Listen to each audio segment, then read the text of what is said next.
Good morning students. आप सबकी request पे आज मैं आप लोगों के लिए 10th क्लास हिस्ट्री का जो फर्स्ट लेसन है उसको आपको एक्सप्लेन करने जा रही हूँ। लेसन है the rise of nationalism in Europe. इस पूरे लेसन के अंदर हमारी यूरोप जो आपका एक कॉन्टिनेंट है, ये एक आइलैंड ग्रुप भी है, इससे रिलेटेड हमें वहाँ पर नेशनलिज़म की जो फीलिंग्स है वो कैसे राइज़ हुई। अब इसमें स्टार्टिंग पहली चीज़, व्हाट इज़ नेशनलिज़म। नेशनलिज़म क्या है? आप सबको पता है कि 7 जो कॉन्टिनेंट है उसमें यूरोप भी एक कॉन्टिनेंट है।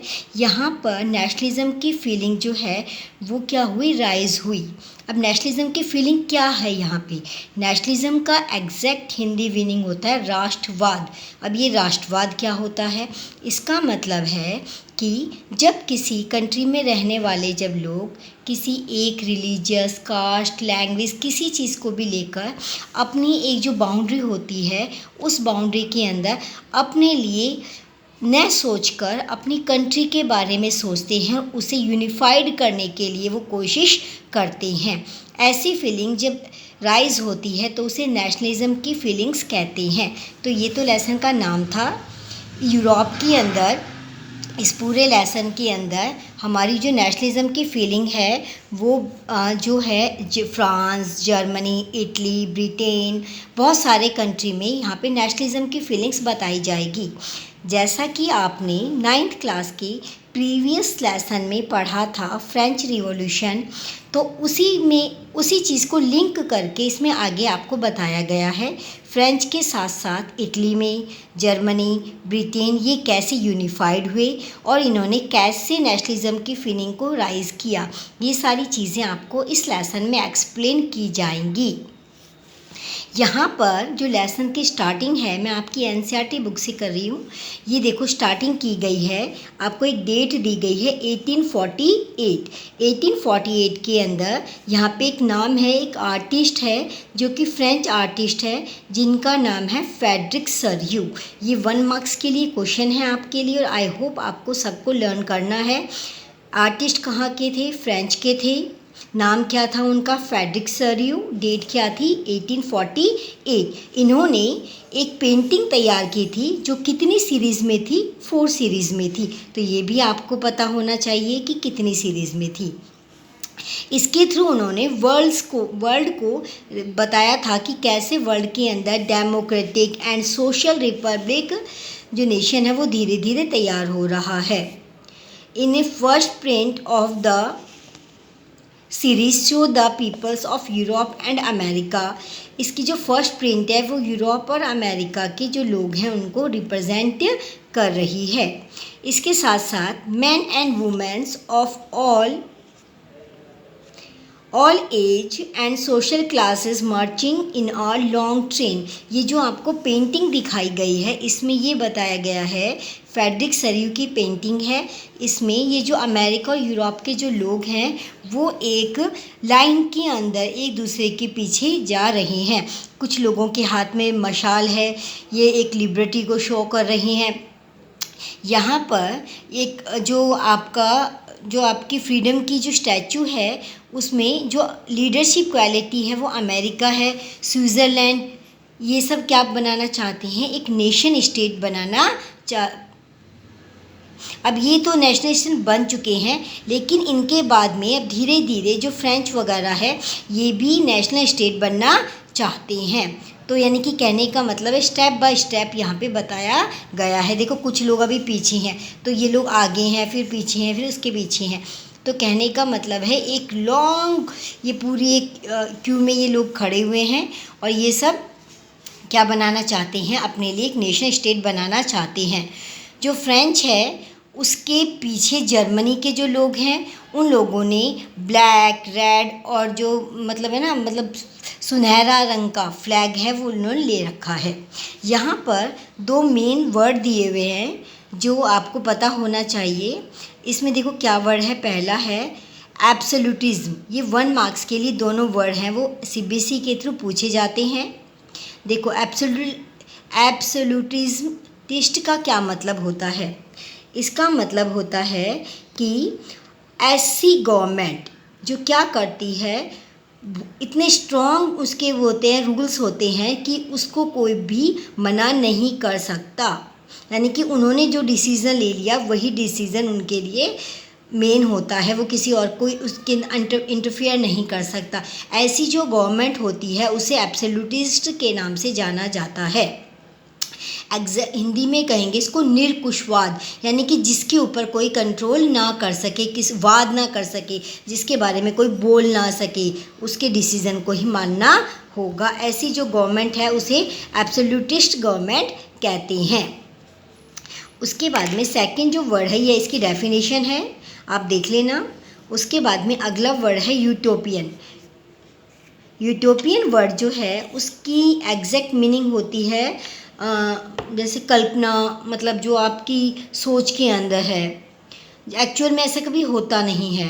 देखो ये क्या कहते हैं, vision of a society that is so ideal that it is unlikely to actually exist.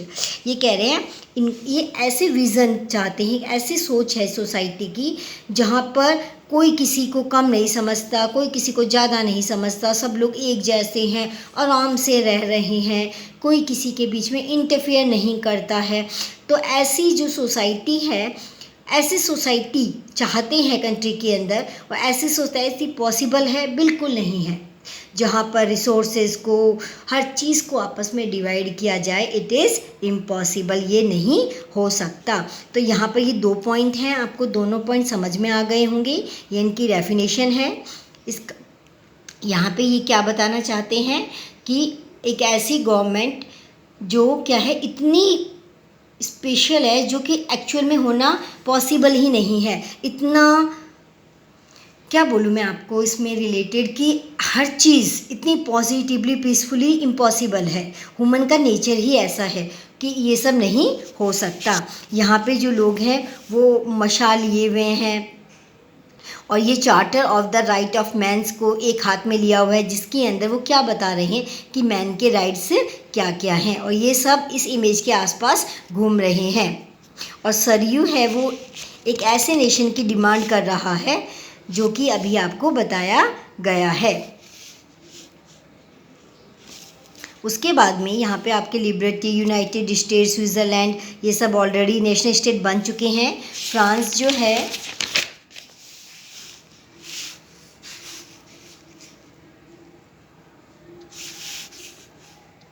ये इसके पीछे है, और ये भी धीरे धीरे रिवॉल्यूशन कर रहा है। ये मैंने आपको बता दिया।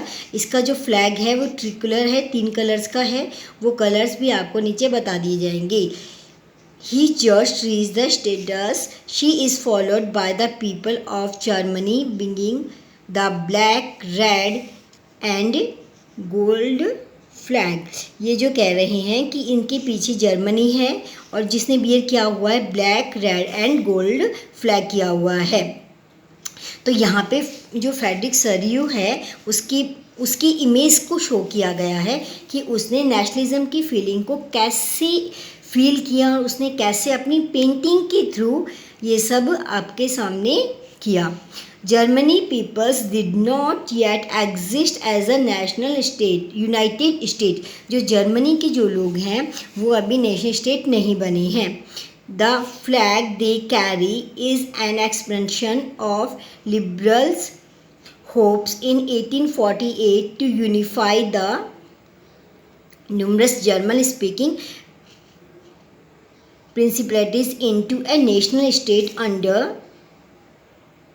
ए डेमोक्रेटिक कॉन्स्टिट्यूशन। और फिर ये कह रहे हैं कि 1948 के बाद में ये अपने आप को एक नेशनल स्टेट बनाना चाहता है, और जिसके लिए साथ में ये क्या चाहता है कि वहाँ पर एक डेमोक्रेटिक कॉन्स्टिट्यूशन होना चाहिए। अब देखो 9th क्लास में आपको ऑलरेडी कॉन्स्टिट्यूशन बताया गया है। क्या होता है कॉन्स्टिट्यूशन?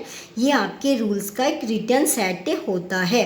डेमोक्रेटिक क्या होता है? एक ऐसी फॉर्म ऑफ गवर्नमेंट जिसमें लोग जो है वो बहुत ज़्यादा इन्वॉल्व होते हैं, लोगों की जो गवर्नमेंट होती है। उसके बाद में आपको बताया गया है आगे कि यहाँ पे जो German peoples are following the German peoples are the peoples of Austria, the kingdom of the Two Sicilies। ये उस समय का जो जर्मन था उसके अंदर Austria, kingdom of two Sicilies, ये सारे एरियाज आपस में एक साथ थे। लेमसबर्ग, पोलैंड, ये जितने भी कंट्रीज़ के नाम हैं ये सारे भी यहाँ पर थे। और ये सारी चीज़ें कौन देख रहा था? ये हेवन से देख रहे थे, स्वर्ग से देख रहे थे। कौन देख रहे थे? आपके वहाँ के गॉड हैं क्रिस्ट सेंट, वो देख रहे थे। और वो सब ये देख रहे थे कि कैसे लोग नेशनल स्टेट बनाना चाहते हैं। They have been used by artist to symbolise fraternity. Fraternity का मतलब क्या होता है? यहाँ पे फर्टिनिटी का मतलब होता है एक ऐसी फीलिंग जैसे आप फैमिली के अंदर रहते हैं, वैसे ही अगर हम नेशन के अंदर रहें, जैसे कि हम आपस में भाई बहन जो होते हैं कोऑपरेट करते हैं, अगर किसी को कोई प्रॉब्लम होती है हमारी अच्छी अंडरस्टैंडिंग होती है, हम आपस में बहुत सपोर्ट करते हैं। तो यही कह रहे हैं कि हमें एक ऐसा स्टेट बनाना है जिसमें हम सबकी फीलिंग कैसे हो, फर्टिनिटी की फीलिंग्स हो। ये सारे वर्ड्स आपके 9th क्लास के प्रीएम्बल में भी थे। तो इस पैराग्राफ से रिलेटेड मेन चीज़ें वापस रिपीट करती हूँ मैं आपकी।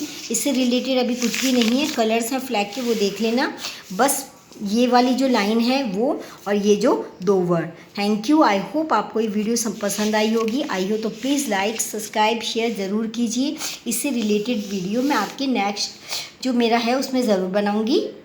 Thank you.